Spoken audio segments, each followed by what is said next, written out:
Well, hello everyone. This is Mel here. I have a new guest, Mohammed, and he's going to be looking at the history of the Quran. Welcome, Mohammed. Yeah, thanks for inviting me to your It's channel. my pleasure. Would you like to tell people a little bit about yourself to the extent that you're free to do so? Yeah, my name is Mohammed Al Firas. I've been researching Quranic manuscripts and the history of the Quran for a few years now. I can't say I'm an expert, but I think I know a bit to have a discussion on the subject. Excellent. Um, can I say that you are from the Middle East? Uh, yeah, but I was born in the UK and I moved here afterwards. Oh, okay, all right. Um, okay, so I'm going to hand it over to you, and we can have a discussion as we go along. Do you want me to challenge any points as we go along, or how Yeah, would yeah, you I like to think do? I would. Yeah, I think you should challenge or ask questions, especially if things are unclear or you disagree with something. It would be good to engage. Yeah. Now, I will say, I'll put my hand up. This is not an area that I know much about. It's Yeah, like that's fine as long as you are able to, think. I'm I'm spread. Yeah, I'm kind of spread thin because I'm looking at like 101 things, but and this is like I'm sure you found like studying this. This takes a lot of time and effort just to get to grips with this. Like you could put yeah. So I hours. just hope for this to be like an introductory to the subject Yeah, and like to introduce people to why the arguments people make for the collection of the Quran, for example, yeah. um, and other manuscript stuff. It's just a basic introduction. Okay. So hand it over to you. Okay. Yeah. So okay, so according to the Muslim tradition, the Quran wasn't collected during the Prophet's lifetime. That happened during the reign of Abu Bakr. So within 2 or so years after the Prophet's death, the Quran was already collected in the form of codex. But this text wasn't distributed. It seems to have been like a personal collection of the Quran, um, made just so that the text can be preserved because many reciters were lost during the Battle of Yamama. So, yeah, the purpose of this initial collection by Abu Bakr was to ensure the preservation of the text. So, after this, variant codices continued to circulate, like, Ibn Mas'ud's codex, Ubay bin Ka'b's, and other companions. And people started to disagree with one another. Mhm. They would reject each other's readings, and this caused a lot of friction between the early Muslim community. So Uthman, when he learned about this, he called for the standardization of the text. This is the traditional perspective. Yeah. Uh, and so after Uthman's standardization, the text was basically uniform. Uh, any codices that disagreed with it were ordered to be destroyed. There are some, indications that in Kufa, for example, Ibn Mas'ud's tradition survived for a while. Mhm. So variant readings weren't completely eradicated after the standardization, but for the most part, Uthman's collection was successful. People had to adhere to his codex, and after the Uthmanic standardization, we see a lot of manuscripts that basically follow today's text. Yeah. But I'm going to say something. Yeah. There there are kind of there is a lively debate about whether the standardization occurred under Uthman or not. Yeah, Um, I know. I uh, was good. I'm kind of leaning towards Abdul Al Malik. I do recognize that there was elements from earlier that they've gathered, but where do you sit on all of that? Yeah, I think that the Uthmanic standardization is a real historical fact. And Okay. Abdel Malik, he did something, of course, he did something, but it was probably something minor. And Oh, I hope to discuss this. I hope to, try and present my arguments or other people's arguments for the historicity of the Uthmanic collection in this presentation. okay, good. All right. So basically, scholars have made a few arguments. They can be summed up in 2 points. One is the unanimity of the Uthmanic tradition. Everyone, whether you're Shia or Sunni or if you hated Uthman or if you loved Uthman, they agreed that it was Uthman who standardized the text. They traced the text to Uthman alone. Some people have pointed out some flaws in this. I don't know if you're familiar with Stephen Shoemaker's new book. Yes, I've read it. Yeah, yeah, Yeah, so he points out some flaws. I don't really agree with his the problems that he points out, because he points to stuff like the report, the Uthmanic report. There are apparently some contradictions within the report. Some of them say that Abu Bakr collected the Quran with and no involvement of Umar, or the other way around. But that is concerning the first collection by Abu Bakr. yeah. And even those kind of contradictions can be easily explained. Not much information was known about Abu Bakr's collection, so people were really just guessing about the details. But with Uthman's collection, I think it's pretty solid.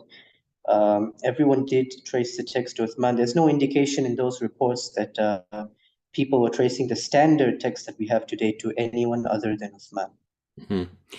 Okay, I'm going to push back a little bit on this, while respecting difference of opinion. My impression is that, and this is Stephen Shoemaker's argument, is that there was an incentive to push it back, that the standardization needs to be pushed back to the time of Uthman to be within the lifetime of the key participants to make the text more credible. And that there are parallel stories, like there's a lot of similarities between the way it was collected under Abdul Malik and under Uthman. How would you respond to that kind of line of argument? If you rely on the traditions, our main source for information on either of their collections are the Islamic tradition. For Abdul Malik's, we have some slight references in the non-Muslim literature. There's like 2 or 3 sources, but all they do is just mention that Hajjaj did something. They don't describe, his collection, and they don't actually say that Uthman did nothing. I think 2 of them. There are only 3 sources. 2 of them actually mention Uthman's role as well. So what the non-Muslim sources seem to be inferring is that Hajjaj did something. This could be anything. But of course, they attribute it to major significant changes that happened under Abdul Malik. Yeah. What do you make of the comment that it was under Al-Hajjaj that the reading of the Quran occurred in mosques, that it didn't occur prior to that? For me, that would be an argument for a late collection of the Quran, because why wouldn't they read from the Quran earlier? What do you think? Is that just like a false narrative, do you think, or is there another explanation? Yeah, I think I remember hearing that is a misunderstanding of a report, but I don't really remember the report in order to refute that. Okay, right? No problem. But yeah. So and the second main argument is manuscripts, and this is probably more important. This is more convincing. There are a couple of manuscripts that contain large portions of the Quran that are getting dated to the 7th century. And so there are a couple of ways you can date manuscript. Actually, there are only like two or three ways. The first is, of course, writing style, paleography, and the second is carbon dating. And in Shoemaker's book, he sort of undermines the validity or reliability of carbon dating. So we'll keep this discussion to the writing style and part of manuscripts. Cool. So, yeah. When you look at early manuscripts, the main problem is you don't have dates for them. They're undated. A couple of manuscripts have been attributed to Uthman or Ali, but these are generally later. If you look at their writing style, they probably can't be as early as the time of Uthman or Ali. But this shouldn't distract us from the fact that there are a couple of manuscripts that are datable to the 7th century, on whether you're looking at the writing style or carbon dating. And so the earliest script we have for the manuscripts is the Hijazi script. And it's basically characterized by the fact that the letters slant to the right. So if you see over here, this is an example of an alif. It is slanting to the right instead of being vertical. Yeah. And within the Hijazi scripts, there are many, different writing styles, but more or less they agree with this characterization. And the earliest stage of paleography, the scripts are not uniform. They're not uniform, and some people wouldn't think that this is that nice to look at. If you look at the Kufic manuscripts, which are later, they are more appealing to the eye, and they are more regular, which we'll see later. Yeah. So one example of the Hijazi manuscript is the Parisino-Petropolitanus Codex. And it's an important codex because it attests roughly 45% of the Quran's text. And 5 scribes were involved in the transcription of this manuscript. And on the basis of some of the features in this manuscript, Deroshi dates it to between 671 and 695. This is because, you have some manuscripts which we can identify as datable to the reign of Abd al-Malik. And these manuscripts are more sophisticated. They have more reformed spellings, and they have a more reformed script style, a more regular and more appealing script style. But here, in the earliest stages, the spelling is still it still uses old spellings, which we'll see after this. And also the writing style is sufficiently early to be datable to between this period. Yeah. And of course, the text mostly conforms almost perfectly to the we have today, with the exception of a few scribal errors. So just one tiny little pushback. I heard Robert Kerr mention that the idea, of the script styles that one starts and then followed by another. He would argue that some of these scripts happen parallel to each other, so it's very hard. If you see, that's Kufic and a Hijazi script could be coexistent. But yes, that's actually correct. That's definitely correct. I do think the spelling I do think the spelling one is a strong argument where it goes from old spelling to new spelling. Like that is much I think that's a better indicator. But yeah, sorry to interrupt you. Yeah, so it is true that multiple script styles exist at the same time. But I think most scholars, including Deroche, for example, he would consider Hijazi to be the earliest script. But this is still under debate, and more manuscripts and more inscriptions can get published that will help us provide a rough chronology. But basically, I think if you look at this script style, the basic argument is that this is quite irregular. This is quite not like the later Kufic scripts, which are more appealing to the eye. Yeah. And those kind of script styles are generally recognized to be later. So this would probably be. But again, you make a valid point, of course, that it's still possible that multiple script styles existed at the same time. And it's actually true. We do have one script style, which is not exactly like Hijazi. The alifs are vertical, but you can't exactly say it's Kufic either. And this script style, manuscript in this script style, have been carbon dated to like the mid 7th century. So some people might suggest that it's actually as early as the Hijazi script. But the basic idea is most likely that this Hijazi script is earlier than the Kufic scripts we see later on. I would say just to push back a little bit on the carbon dating, because I used to think the carbon dating was useful for this, but according to Stephen Shoemaker, the range is quite large. It's about a century, from a date, so 50 years plus or minus. But each year within that is equally as likely. So you can't. It can say maybe. It could say that maybe it's in this particular century, possibly, depending on where you place it. That would still bring us to the 7th century. Possibly, or well, let's say it could potentially also give you the early part of the 8th century. That's the only thing. I don't think it's refined. It's not refined enough, but at least it gives you. At least okay, you're talking 7th or 8th century as opposed to, let's say, I don't know, 10th century. Let's say. But Yeah, that's that yeah, that is correct. But I think it's the helpful. date But ranges yeah, it's helpful. But the date ranges we see sometimes are usually like 560 to 650 or something like that. So that roughly indicates that it's probably like, the mid 7th century or slightly after that, we can date the manuscript to. But yes, there are still some reservations we should have.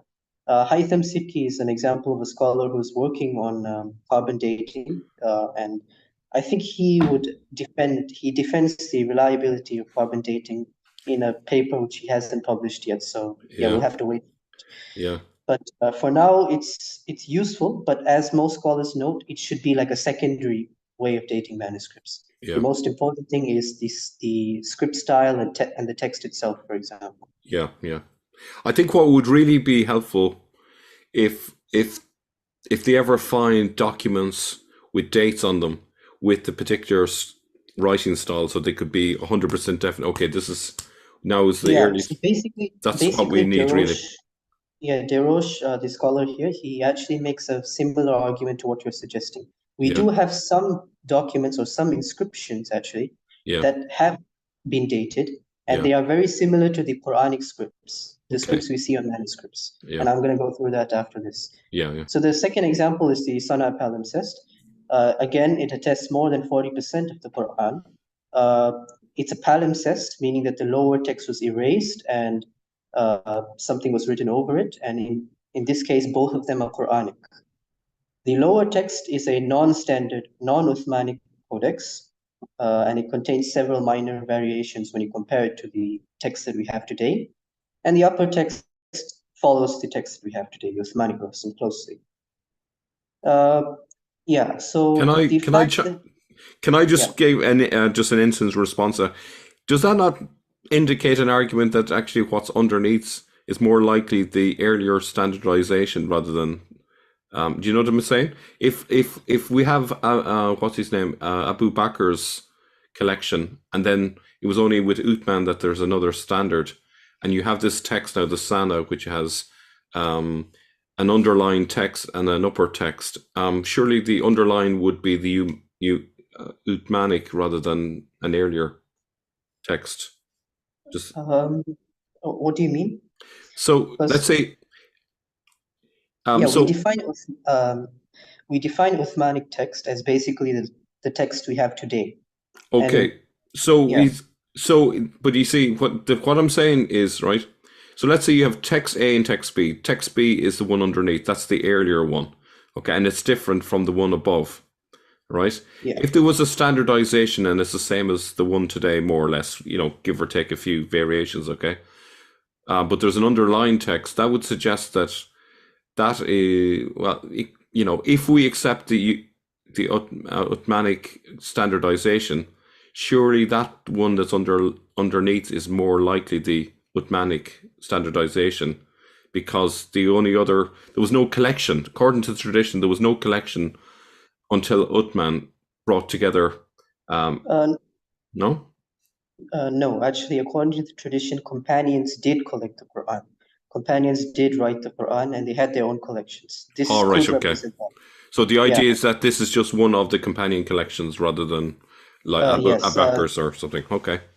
yeah, and we can't really identify it as Abu Bakr or Ibn Mas'ud or any specific companions because we don't actually have that much data about these Hmm. codices in the tradition itself, Yeah. especially Abu Bakr's codex. There's nothing that we know really about Abu Bakr's codex. Yeah. And we don't need to think of the manuscript, the palimpsest, in terms of standardization because we can't, if the lower text really is like an earlier text, we can't really assume that that was the one that was used in a standardization, in the Uthmanic standardization. We don't know where it was produced, we don't know who wrote it, and we don't even know when it was written.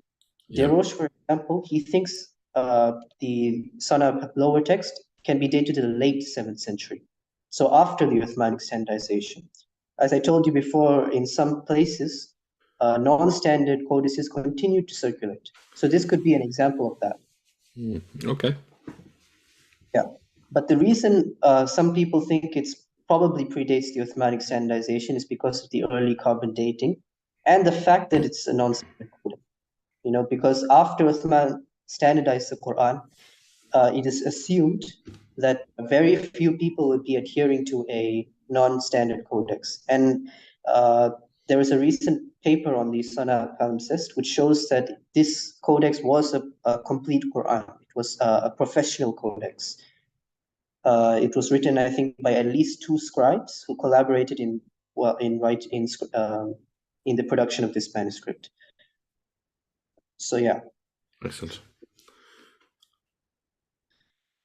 And so now we get to the part where we can roughly identify a date range for these specific scripts. So here is a Kufic script, Kufic B-Wad script. There are many different types of Kufic scripts, but this is the most important, one of the most important because it's the earliest stage. It's basically it's more as you can see, it's kind of regular. It's more regular than your Hijazi script, which is kind of messy. Like here, you have a more or less uniform pattern. But if you look at Hijazi scripts, 2 different Hijazi manuscripts, the writing style is going to be completely different. It's still going to start to the right, but the letter shapes and all are not going to be consistent with one another. Yeah, they're still trying to work out. They're still trying to work out a consistent style, maybe. Yes. Yeah. So people think that Abdul Malik is the one who more or less established a standard sort of script style.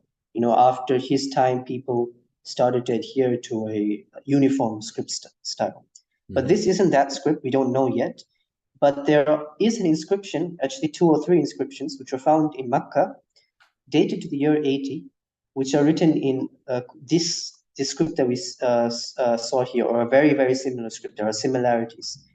And that's significant because you can, give a rough date range for these manuscripts. Yeah. So, and the Hijazi scripts are probably earlier than this. So we can roughly say that it was, produced within the 7th century. Of course, it's not completely accurate. We can't say that this was produced in the year 80 or 85. It could be like around that range. But I think we can safely rule out like a mid-8th century date for these manuscripts because of this. This finding.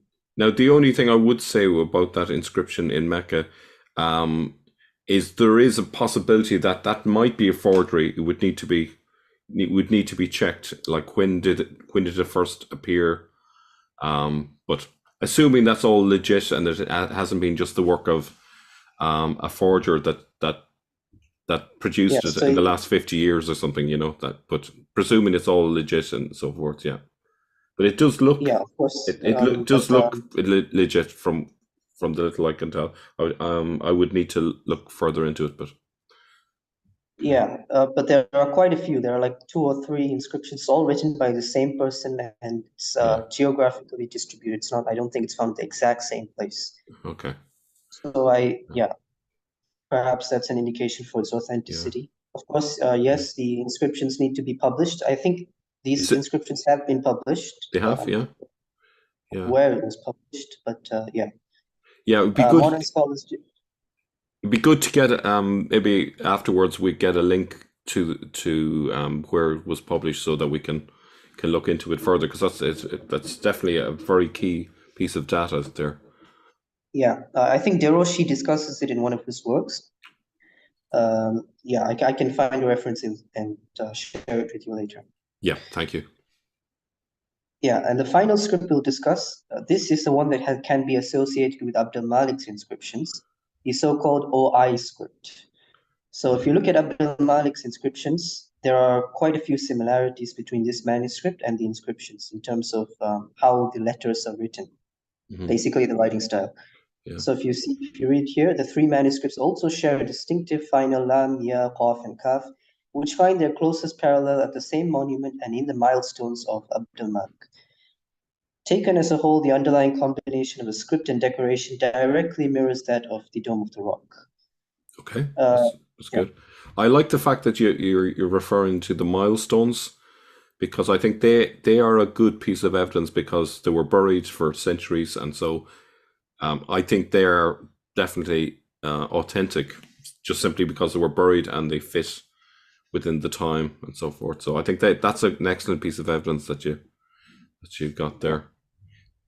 Yeah, and the next slide basically shows some of these examples of how the letter shapes are similar.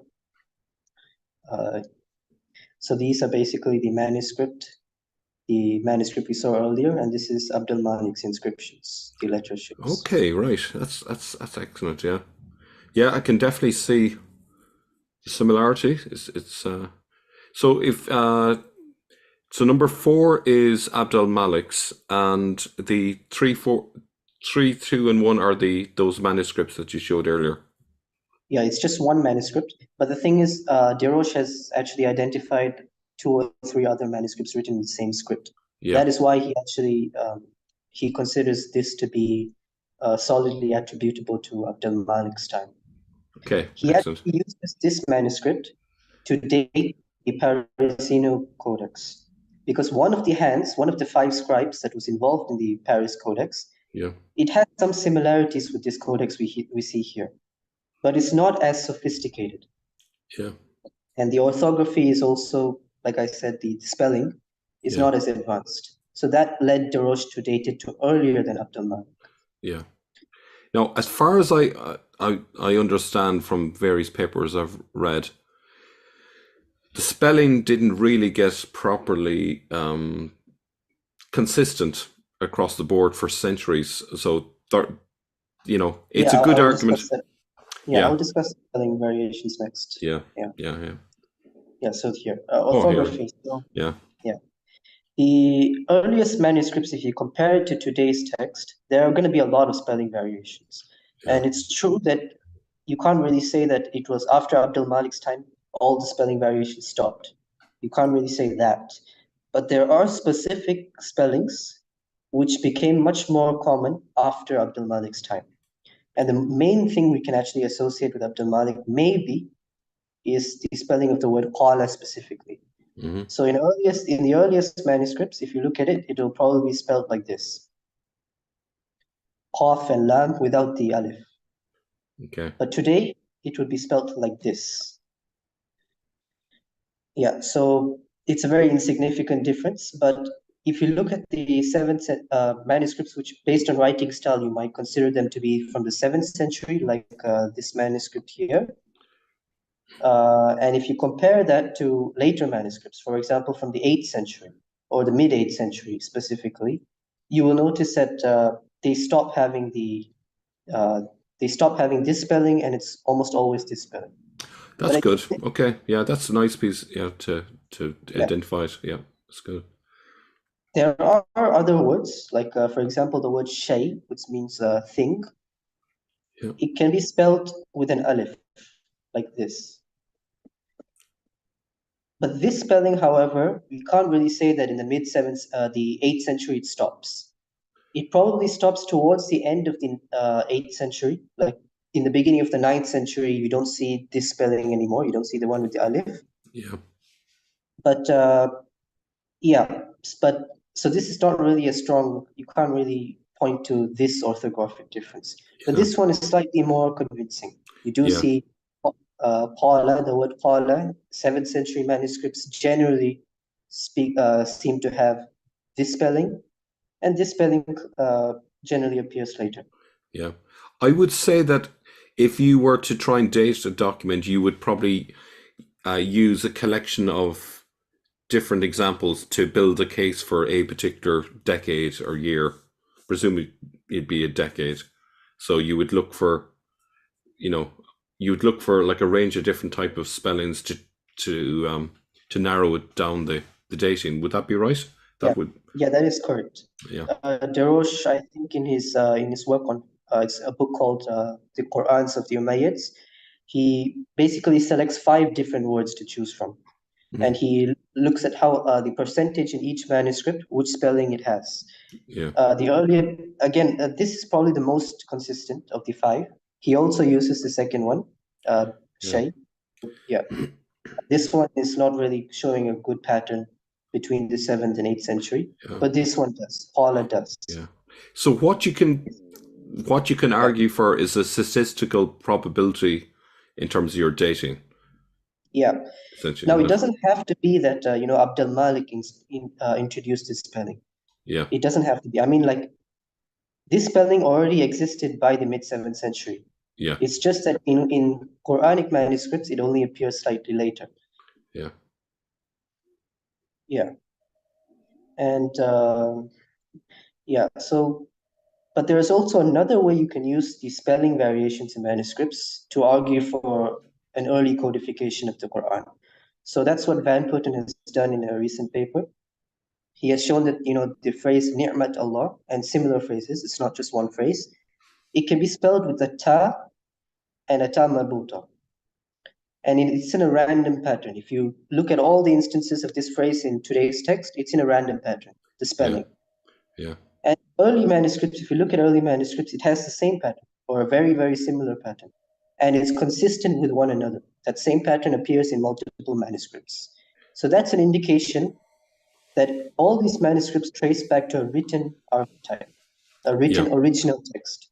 Now, Hmm. this doesn't exactly prove the Uthmanic standardization. It proves that there was an original written copy. Yeah, But yeah, why do we associate it with Uthman? It's because it appears in manuscripts which are sufficiently early, hmm, like the Paris Codex that Desroches had studied.